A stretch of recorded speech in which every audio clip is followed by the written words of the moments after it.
Mostly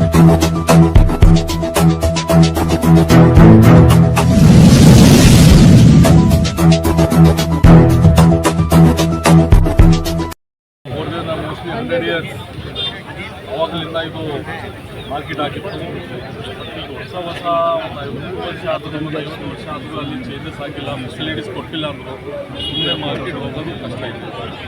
ಈ ಸ್ಟೇಟ್ನಲ್ಲಿ ಈ ಥರ ಯಾವ್ಯಾವುದು ಮಾರ್ಕೆಟ್ ಇದೆ ಹಳೇದು, ಅದು ಎಲ್ಲರಿಗೆ ಹೊಸ ಮಾಡಿ ಬಿಸ್ನೆಸ್ ಸೆಂಟರ್ ಒಳ್ಳೇದು ಆಗ್ತದೆ. ಮತ್ತು ಅಲ್ಲಿ ಫೆಸಿಲಿಟೀಸ್ ಬರೀ ಗ್ರೌಂಡ್ ಫ್ಲೋರ್ ಆಗಿ 2 ಫ್ಲೋರ್ 3 ಫ್ಲೋರ್ ಆದ ಮೇಲೆ ಆಫೀಸಸ್ ಮಾಡ್ಬೋದು, ಬೇರೆ ಬೇರೆ ಟ್ರೈನಿಂಗ್ ಸೆಂಟರ್ ಮಾಡ್ಬೋದು. ಆದರೂ ಈಗ 99% ಇಲ್ಲಿ ತೆಗೆದಿದ್ದು ಅದನ್ನಲ್ಲೇ ಮಾರ್ಕೆಟ್. ಅದು ಬಿಟ್ಟು ಯಾವುದು ಅಂಗಡಿ ಇಲ್ಲ, ಯಾವುದು ಟಚ್ ಮಾಡೋಣ. ಅದ್ರ ಬಗ್ಗೆ ಮೀಟಿಂಗ್ ಮಾಡಿ ಒಂದು ರೆಸಲ್ಯೂಷನ್ ಮಾಡಿ ಆದೇಶ ಅದೇನು ಮಾಡ್ತಾರೆ ಸರ್. ಈಗ ಪರ್ಪಸಲ್ಲಿ ಕಂಪ್ಲೇಂಟ್ ಕೊಟ್ಟಿದ್ದೀರಲ್ಲ, ಆ ಥರ ಕಂಪ್ಲೇಂಟ್ ಬಂದಿತ್ತು. ರಿಯಾಲಿಟಿ ಏನಿದೆ ನಮಗೆ ಮಾಹಿತಿ ಬರಬೇಕಿಲ್ಲ. ಆ ಸಲಕ್ಕೆ ಕಮಿಟಿ ಆಗಿದೆ, ಅವ್ರು ಮಾಹಿತಿ ಕೊಡ್ತಾರೆ. ನಾನು ಸ್ವಲ್ಪ ನೋಡಿದ್ದೇನೆ ಇಲ್ಲಿ ಆದೇಶ ಆಗಿದೆ. ಇನ್ನು ಕಮಿಟಿ ಒಂದು ಈಗ ಮಾಡ್ತಾರೆ. ಏನು ರಾಜಕೀಯ ಒತ್ತಡ ಆ ಥರ ಇಲ್ಲ, ಎಲ್ಲರೂ ಬಂದು ಮಾಡಬೇಕು. ಯಾಕಂದರೆ ಇದು ಅಸೆಂಬ್ಲಿ ಇತ್ತು, ಬಜೆಟ್ ಪ್ರಿಪ್ರೇಷನ್ ನಡೆದಿರ್ತಾರೆ. ಅವರೆಲ್ಲರೂ ಅಲ್ಲಿ ಪ್ರೆಸೆಂಟ್ ಇರಬೇಕಾಗ್ತದೆ, ಎಲ್ಲ ಆಫೀಸರ್ಸ್ 100% ಮಾಡ್ತಾರೆ.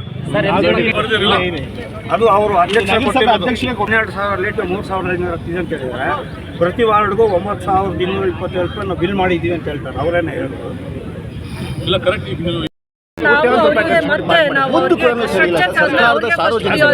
ತುಂಬಾ ಗೊಂದಲ ಇದೆ ಮೇಡಮ್. ಒಂದು ಮಾಹಿತಿ ಕೊಟ್ಟಿದ್ದೀರಿ ಪಾರ್ಕ್ ಬಗ್ಗೆ. ಇದು ಒಂದು ನಾನು ನೋಟ್ ಡೌನ್ ಮಾಡಿದ್ದೇನೆ. ಈಗ ಮೀಟಿಂಗ್ನಲ್ಲಿ ನಾನು, ಮೇಡಮ್ ಅವ್ರು ಇರ್ತಾರೆ, MLA ಅವ್ರು ಇರ್ತಾರೆ, ಮತ್ತೆ ನಮ್ಮ DC ಅವರು, ಎಲ್ಲ ಆಫೀಸರ್ಸ್, ಕಮಿಷನರ್, ಎಲ್ಲ ಚೀಫ್ ಎಲ್ಲರೂ ಇರ್ತಾರೆ. ಅದ್ರ ಬಗ್ಗೆ ಎಲ್ಲ ಇಮಿಡಿಯೇಟ್ ಆ ಥರ ಯಾವುದು ಇದ್ರು ಐ ಟೇಕ್ ಸರ್ ಇಂಟ್ರೆಸ್ಟ್. ಅದು ಯಾಕೆ ವೇ ಆಫ್ ಮಾಡಬಾರ್ದು ಅಂದ್ಬಿಟ್ಟು ಈಗ BBMCಯಲ್ಲಿ ಇದು ಮಾಡಿದ್ದಾರೆ, ಒನ್ ಟೈಮ್ ಸೆಟಲ್ಮೆಂಟ್. ಏನು ಇಂಟ್ರೆಸ್ಟ್ ತಾವು ರಿಕ್ವೆಸ್ಟ್ ಕೊಡ್ಲತ್ತೀರಿ ಒನ್ ಟೈಮ್ ಸೆಟಲ್ಮೆಂಟ್ ಮಾಡಲಿಕ್ಕೆ, ಅದು ಒಂದು ಇಂಟ್ರೊಡ್ಯೂಸ್ ಬಗ್ಗೆ ಒಂದು ಮೀಟಿಂಗ್ ಮಾಡಿ ಅದ್ರ ಪ್ರಾಬ್ಲಮ್ ಸಾಲ್ವ್ ಮಾಡ್ತೇನೆ. ಅದು 24% ಇದು ಮಾಡ್ತಾರೆ ಸರ್.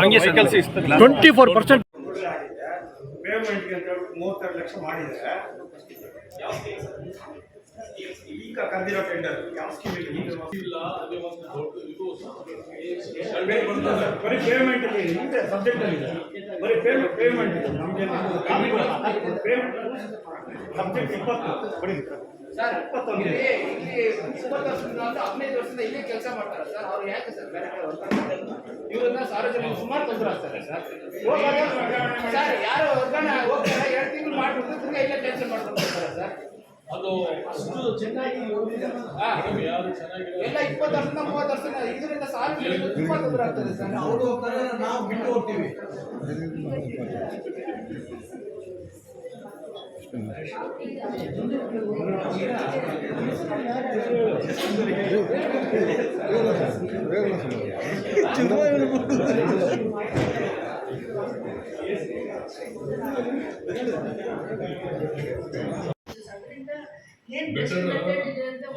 ಒಳ್ಳೆ ರೀತಿ ಇರ್ಬೇಕಂದ್ರು ಅದು ಬೇರೆಯವರಿಗೆ ಕೊಟ್ಟರು ಅವ್ರು ಬೇರೆ ಮಿಷಿನ್ಸ್ ಇಂದ ಕ್ಲೀನ್ ಮಾಡೋ ಸಿಸ್ಟಮ್ನೇ ನಾನು ಅದನ್ನ ಎಂಟರ್ಟೈನ್ ಮಾಡ್ತೀನಿ. Not with manual cleaning sir. ಮುನ್ಸಿಪಾಲಿಟಿಯಲ್ಲಿ ಸ್ಟಾಫ್ ಕೊಡ್ತಿದೆ ಸರ್. ಮ್ಯಾನೇಜರ್ ಇಲ್ಲ, AW ಇಲ್ಲ, ಎನ್ವೈರ್ಮೆಂಟ್ ಆಫೀಸರ್ಸ್ ಇಲ್ಲ. ಆಮೇಲೆ ಲೇಟೆಸ್ಟ್ ಮೆಕ್ಯಾನೈಸ್ಡ್ ಮಿಷಿನ್ ಇದೆ ಕ್ಲೀನಿಂಗ್ ಮಾಡೋಕ್ಕೆ, ಅದು ಒಂದೂ ಇಲ್ಲ ಇಲ್ಲಿ.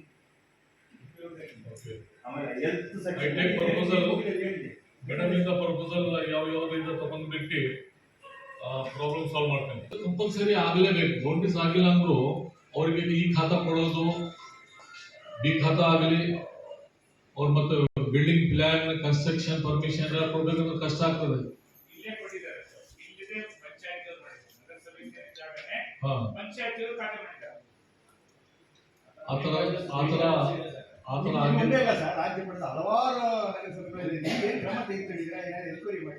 ಇಲ್ಲ, ಆಲ್ರೆಡಿ ಬೌಂಡ್ರಿ ಫಿಕ್ಸ್ ಮಾಡಲಿಕ್ಕೆ ಹೊಸ ಆ್ಯಪ್ ಅಂತ ನಾವು ಈ ಖಾತಾ B ಖಾತಾ ಫುಲ್ ಬೌಂಡ್ರಿ ಫಿಕ್ಸ್ ಮಾಡಲಿಕ್ಕೆ ಹೊಸ ಆ್ಯಪ್ ಮಾಡಿರ್ತಿದ್ವಿ.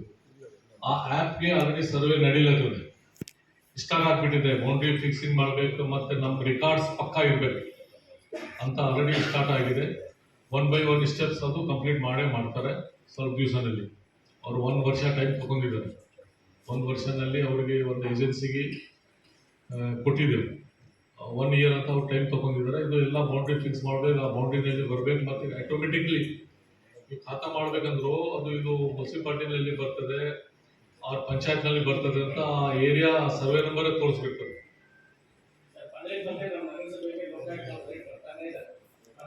ಈ ಅಂಗಡಿಗಳು ಸುಮೋಟೋ ಕೇಸ್ ಹಾಕೊಂಡು ಒಂದೇ ರೀಸೆಂಟ್ ಆಗಿ ಕಂಪ್ಲೀಟ್ 4 ಕೋಟಿ ರೂಪಾಯಿ ಬಾಕಿ ಇದೆ. ಅಂದ್ರೆ ನಗರಸಭೆ ಕರ್ತವ್ಯ ಲೋಪ ಇದೆ. ಎಲ್ಲೂ ಯಾವ ಕೋಲಾರ ಜಿಲ್ಲೆಯಲ್ಲಿ ಯಾವ ನಗರಸಭೆಗೂ ಲೋಕಾಯುಕ್ತ ರೈಡ್ ಮಾಡ್ತಾರೆ, ಬರೀ ಕೆಜೆಪಿಯೇ ಮಾಡ್ತಾ ಇದ್ದಾರೆ. ಅವರಿಗೆ ಮೋಸ್ಟ್ಲಿ ಕಂಪ್ಲೇಂಟ್ ಬಂದಿರಬಹುದು. ಆ ಕಂಪ್ಲೇಂಟ್ ಬಂದವರು ಅವರೊಬ್ಬರು ಏಜೆನ್ಸಿ ಅವರು ಇದೆ, ಅವ್ರದ್ದು ಕರ್ತವ್ಯ ಏನಿದೆ ಅವ್ರು ಮಾಡಿ ಕೊಡ್ತಾರೆ 100%. ಅವರು ಮಾಡಿ ನಮ್ಮ ಹತ್ರನೇ ಕಳಿಸ್ಬಿಡ್ತಾರೆ, ಇಮಿಡಿಯೇಟ್ ಆಕ್ಷನ್ ಮಾಡಿ ಅಂತ. ಆ ಥರ ಇದ್ರು we take very serious action. ಈಗ ತಾವೆಲ್ಲರೂ ಪಬ್ಲಿಕ್ ಆಲ್ಸೋ ತಾವೆಲ್ಲರೂ ಪ್ರೆಸ್ ಮೀಡಿಯಾಲಿಂದ ನಮ್ಮದು ಸಲಹೆ ಸುಮಾರು ಬಂದಿದೆ ನನಗೆ. ಅಲ್ಲಿ ಹೋದಾಗ ಸುಮಾರು ಜನ ಸಲಹೆ ಕೊಟ್ಟಿದ್ದಾರೆ, ಅದ್ರ ಬಗ್ಗೆ ಚರ್ಚೆ ಆಗಿದೆ. ಮತ್ತು ಬೆಂಗಳೂರಿನಲ್ಲಿ ಕರೆಸಿ ನಾನು ಮೀಟಿಂಗ್ ಮಾಡಿ ಇಮಿಡಿಯೇಟ್ ಇಲ್ಲಿ ಏನೇನು ಮಾಡಬೇಕಂತ ಡಿಸಿಷನ್ ತೊಗೊಂಡಿರ್ತೇನೆ. ಎಂಜಿ ಮಾರ್ಕೆಟ್ ರೆಂಟ್ಸ್ ಬಗ್ಗೆ ನಾನು ಹೇಳಿದ್ನಲ್ಲ, ಪೆನಾಲ್ಟಿ ವೇವ್ ಚರ್ಚೆ ಆಗಿದೆ. ಅದು ಚರ್ಚೆ ಆಗಿದೆ. ಸುಮಾರು ಜನ ಇಂಟ್ರೆಸ್ಟ್ ಬಗ್ಗೆ ಹೇಳಿದರು. ಇಂಟ್ರೆಸ್ಟ್ ಜಾಸ್ತಿ ಆಗಿದೆ. ಒನ್ ಟೈಮ್ ಇಂಟ್ರೆಸ್ಟ್ ಫುಲ್ ಮಾಫ್ ಮಾಡಿ ಒನ್ ಟೈಮ್ ಸೆಟಲ್ಮೆಂಟ್ ಮಾಡಿ ಅಂತ ಹೇಳಿದ್ದಾರೆ. ಅದು ಒನ್ ಟೈಮ್ ಸೆಟಲ್ಮೆಂಟ್ ಮಾಡ್ತಾರೆ. ಸರ್, ಈಗ ಪಾರ್ಕ್ಗಳು ಸರ್ ಕೋಟ್ಯಾಂತರ ರೂಪಾಯಿ ಖರ್ಚು ಮಾಡಿ ಪಾರ್ಕ್ಗಳು ಮಾಡಿದ್ದಾರೆ. ಅದು ನಿರ್ವಹಣೆ ಇಲ್ಲ. ಮತ್ತೆ ಪಾರ್ಕ್ ಅಂತ ಹೇಳಿದ್ರೆ ಹೇಗೆ ಸರ್? ಅದು ತೆರಿಗೆ ಹಣ ಯಾರು ತೆರಿಗೆ ಸಾರ್ವಜನಿಕರ ಹಣ ಅನುವಾಗಿಲ್ವಾ? ಸಾರ್ವಜನಿಕರು ವೇಸ್ಟ್ ಆಗ್ತಿದೆ. ಯಾರೋ ಒಂದು ನಗರಸಭೆ ಬರ್ತಾರೆ, ಸದಸ್ಯರು ಬರ್ತಾರೆ, ನಾನು ವಾರ್ಡಲ್ಲಿ 2 ಪಾರ್ಕ್ ಬೇಕು ಅಂತಾರೆ, ಅದಕ್ಕೊಂದು 25 ಲಕ್ಷ 10 ಲಕ್ಷ ಅಂತ ಹಾಕ್ತಾರೆ. ಸಾರ್ವಜನಿಕರ ತೆರಿಗೆ ಹಣ ಹಾಕಿದ ನಂತರ ಎಲ್ಲರೂ ಪಾರ್ಕ್ ಚೆನ್ನಾಗಿದೆ ಅಂತ ಇರಬೇಕು. ಅಧಿಕಾರಿಗಳು ಕೇಳಿ ಯಾವ ಪಾರ್ಕ್ ಚೆನ್ನಾಗಿದೆ, ಕೋಟ್ಯಾಂತರ ರೂಪಾಯಿ ಅನುದಾನ ನಷ್ಟ ಆಗಿದೆ. ಅದೇ ತನಿಖೆ ಏನ್ ಮಾಡಿಸ್ತೀರಾ? ಯಾರ ಮೇಲೆ ಅದನ್ನ ಹೊಣೆಗಾರ ನಗರದಲ್ಲಿ ಒಂದೇ ಒಂದು ತಂಗುದಾಣ ಅನ್ನೂ ಇಲ್ಲ ಸರ್. ಈಗ ನೋಡ್ಬಿಟ್ಟು ಮಾಹಿತಿ ಕೊಟ್ಟಿದ್ದಾರೆ ಪಾರ್ಕ್ ಬಗ್ಗೆ. ಇದು ಒಂದು ಸೀರಿಯಸ್ ಇಶ್ಯೂ. ಇದ್ರ ಬಗ್ಗೆ ನಾನು ಇಮಿಡಿಯೇಟ್ ಯಾರು ಕಮಿಷನರ್ ಇದ್ದಾರೆ ನಿಮ್ದು ರೆಸ್ಪಾನ್ಸಿಬಿಲಿಟಿ ಬರ್ತದೆ. ಇದರಲ್ಲಿ ಯಾರೋ ತಪ್ಪು ಇನ್ವಾಲ್ವ್ ಇದ್ದರೂ ನಾನು ಇಮಿಡಿಯೇಟ್ ಸಸ್ಪೆಂಡ್ ಮಾಡಿಬಿಡ್ತೀನಿ, ಆಕ್ಷನ್ ತಗೋತೀನಿ. ನನಗೆ ಒಂದು ಮಾಹಿತಿ ಬೇಕಿದ್ರ ಬಗ್ಗೆ.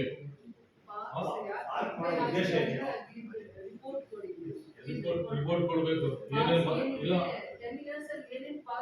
ಫಸ್ಟ್ ಪಾರ್ಕ್ಸ್ಗೆ ಎಷ್ಟು ಅಮೌಂಟ್ ಯೂಸ್ ಮಾಡಿದ್ದಾರೆ, ಏನ್ ಮಾಡಿದ್ದಾರೆ ವಿತ್ ಫೋಟೋಗ್ರಾಫ್ಸ್ ನಮ್ಗೆ ಸಬ್ಮಿಟ್ ಮಾಡಿ. ಪಬ್ಲಿಕ್ ಇರೋದು ಇಂಪಾರ್ಟೆನ್ಸ್. ಅವ್ರು ಕೇಳೋದು ಪಬ್ಲಿಕ್ ಸಲಹೆ, ಅವ್ರ ಪರ್ಸನಲ್ ಏನಿಲ್ಲ.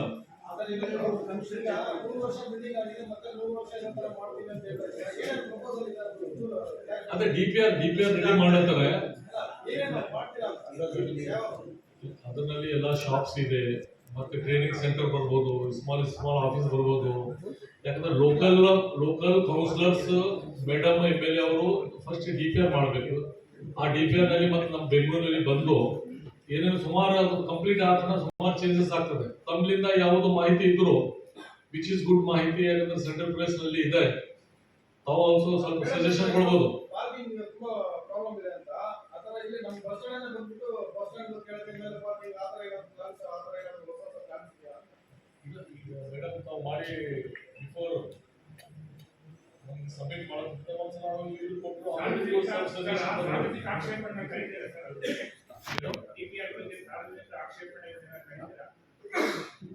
ಯಾವುದು ಇಲ್ಲ. ಗೌರ್ಮೆಂಟ್ ಅವ್ರು ಕೊಡ್ತಾರೆ ಫಸ್ಟ್ DPR, ಆಮೇಲೆ ಮೇಡಮ್ ಕೌನ್ಸಿಲರ್ ಕಾರ್ಪೊರೇಟರ್ ಅದ್ರ ಸಲಕ್ಕೆ ನಮ್ಗೆ ಹೇಳ್ತೇನೆ, ತಾವು ಆಲ್ಸೋ ಸಜೆಷನ್ ಕೊಡ್ಬೋದು ಅಂತ. ಹೌದು, ನಾವು ನೋಡ್ ಸಬ್ಮಿಟ್ ಮಾಡೋದು ಮುಂಚೆ KFCಗೆ ನಿಮ್ಮೊಂದು ಕಾಪಿ ಪ್ರೆಸ್ ಬಂದು ರಿಲೀಸ್ ಮಾಡ್ತೀವಿ ಸರ್. ಏನು ಪ್ಲಾನ್ ರಿಲೀಸ್ ಮಾಡಿದ್ರು ಮಾತ್ರ ಅಲ್ಲಿ ಚೇಂಜ್ ಮಾಡಕ್ ಬರಲ್ಲ. ಅದಕ್ಕಿಂತ ಮೊದಲೇ ಒಂದ್ಸಲ ಡಿಸ್ಕಸ್ ಮಾಡ್ತೀವಿ. municipality is not taking a passive for any information. ಈ ಮೇಡಮ್ ಹೇಳಿದ್ದೇನೆ ನಿಮ್ಮ ಜೊತೆ ಒಂದ್ಸಲ ಚರ್ಚೆ ಮಾಡಿ. will not share it. Usually usually ಸಂಪೂರ್ಣವಾಗಿ ಅದಕ್ಕೆ ಸರಿಯಾದ ಇದೆ ಲಿಂಕ್ಗಳೇ ಗೊತ್ತಿಲ್ಲ ಸರ್. ಎಲ್ಲ ಅವಾಗ ದಿನಾಲು ಮುಂದೆ 4 ಕಡೆ ಓದು ಆಗ್ತಾನೆ ಇರುತ್ತೆ. ಯೂಶಲಿ ಯೋಜನೆ ಎಲ್ಲ ಏನ್ ಮಾಡಿದ್ರು ಈಗ ತಾವು ಹೇಳಿದರೆ UGD ಮತ್ತೆ ಡ್ರಿಂಕಿಂಗ್ ವಾಟರ್ ಏನಿದೆ ನಮ್ಮ UD ಮಿನಿಸ್ಟರ್ ಸುರೇಶ್ ಬೈತಿ ಅವರಿಗೆ ಇದೆ. ಆದರೂ ನಿಮ್ದು ಸಜೆಷನ್ ಅದು ನಾವು ಮೀಟಿಂಗ್ ಮಾಡಿದ್ದೀನಿ. ಏನಂತ ವಾಟರ್ ಸಿಸ್ಟಮ್ದು ಯೂಶಲಿ ಏನೇನು ಸಮಸ್ಯೆ ಇದೆ ಅದು ಮಾಹಿತಿ ಕೊಡ್ಬೇಕಂತ.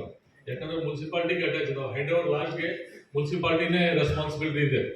ಅದರ ಏಜೆನ್ಸಿ ಏನಿದೆ ಅದು UD ಮಿನಿಸ್ಟರ್ ನಮ್ಮ ಡಿಸ್ಟ್ರಿಕ್ಟ್ ಇನ್ಚಾರ್ಜ್ ಮಿನಿಸ್ಟರ್ ಅವರಿಗೆ ಕನ್ಸರ್ನ್ ಇದೆ. ಈಗ ತಾವು ಏನು ಹೇಳಿದಿರಿ ಅದು ಪರ್ಪೋಸಲ್ ಏನೇನಿದೆ ವೆರಿಫೈ ಮಾಡಿ. ಕಮಿಷನರ್ ಯಾರಿದ್ದಾರೆ?